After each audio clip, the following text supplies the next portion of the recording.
Eureka, avec Viteos, toutes vos énergies.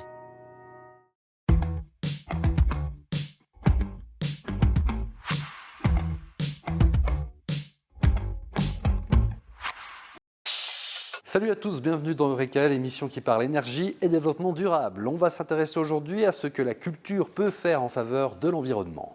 On verra par exemple que Festineuge, qui réfléchit depuis de nombreuses années à son impact environnemental, met en place des mesures permettant de limiter son empreinte carbone. Mais d'abord, ici à Delémont, au Théâtre du Jura, on constatera que le complexe a été pensé pour être un modèle en termes d'énergie renouvelable.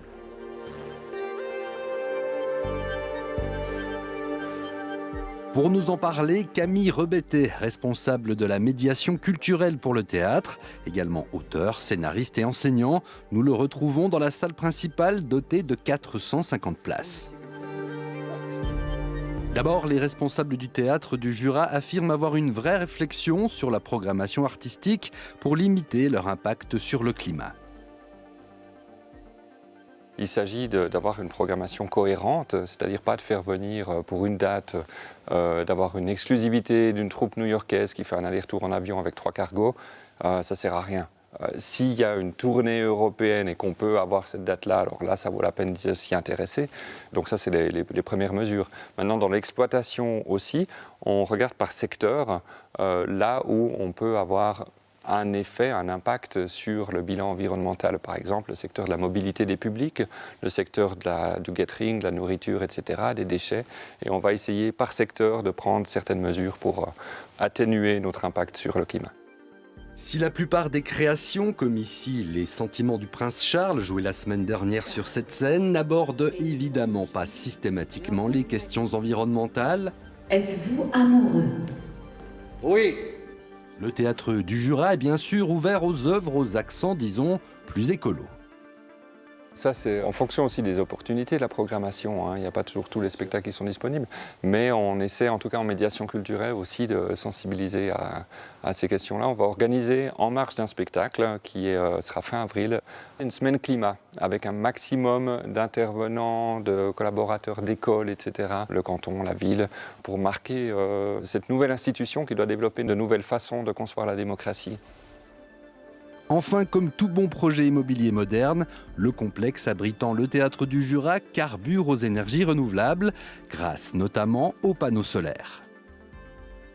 Oui, il y a 4 immeubles en fait si on compte le théâtre et tous sont recouverts de panneaux solaires et sur une moyenne annuelle, c'est une autoconsommation directe. Il y a aussi une question par rapport au chauffage. On n'a pas d'énergie fossile ici. C'est du chauffage à pellets avec du bois qui vient de la région, je crois d'un rayon de 50 km traité par des exploitants de la région là aussi. Donc là, on a un impact le plus faible possible. Par contre, tout a été construit en béton. On n'a pas été parfait, on aurait pu faire mieux. Mais là, peut-être qu'il fallait avoir 10, 20 ans d'avance dans la réflexion pour aller jusque-là. On quitte Delémont pour rejoindre Neuchâtel. Depuis plus de 10 ans, Festineuge agit pour réduire son impact sur l'environnement. Une nécessité pour le directeur du festival, Antonin Rousseau. 50 000 personnes avec une cinquantaine de concerts sur 4 scènes, ça génère un certain impact, mais on essaye autant que possible d'avoir les bons réflexes, d'avoir les bons gestes et d'avoir cette sensibilité-là et de réfléchir sous l'angle du développement durable pour réduire autant que possible notre empreinte environnementale. Je me souviens tout particulièrement du concert de Prophets of Rage en 2017.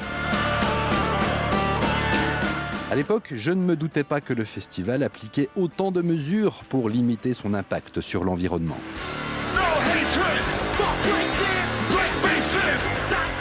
La plus importante, c'est le tri des déchets à la source, donc derrière les bars, derrière les stands de nourriture. On essaie de favoriser aussi autant que possible la mobilité douce. Un festival avec 50 000 personnes, c'est beaucoup de transport et de déplacement. Et on favorise aussi autant que possible des partenaires au niveau des stands de nourriture qui sont des partenaires de la région.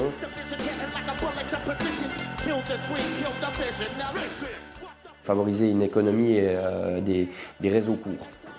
Festineuge analyse sa consommation d'énergie depuis 2013. En quelques jours, le festival consomme l'équivalent de 10 ménages sur toute une année. Paradoxalement, depuis 2013, le festival a continué à grandir, donc on a plus d'espace à alimenter, on a des scènes qui ont aussi évolué, mais malgré cette évolution et cette croissance du festival, on a réussi à contenir en tout cas notre consommation. En 2022, Festineuch va ajouter une mesure de plus en faveur de l'environnement en misant sur de la vaisselle réutilisable. Ce qui évidemment réduira considérablement le tonnage de nos déchets pendant les 4 jours de manifestation. Ajoutons encore que Festineuch, qui prend habituellement ses quartiers ici aux Jeunes-Rives à l'approche de l'été, fait partie du réseau vert des festivals suisses, en compagnie notamment de Paléo ou encore de Balélec. Il est aussi affilié à Europe, association européenne, qui réfléchit à faire cohabiter du mieux possible événementiel et développement durable. Eureka, c'est terminé, on se retrouve le mois prochain. D'ici là, restez branchés sur Canal Alpha. Salut. La semaine climat, c'est fin avril. Fin avril. On va faire une émission, ça. Oh, c'est bien, ouais. Ça va nous faire un reportage. Très bien. Et quand vous ramassez les déchets, est-ce qu'il vous arrive de retrouver de l'argent? J'avais perdu un billet de 100 balles. C'était Eureka avec Viteos, toutes vos énergies.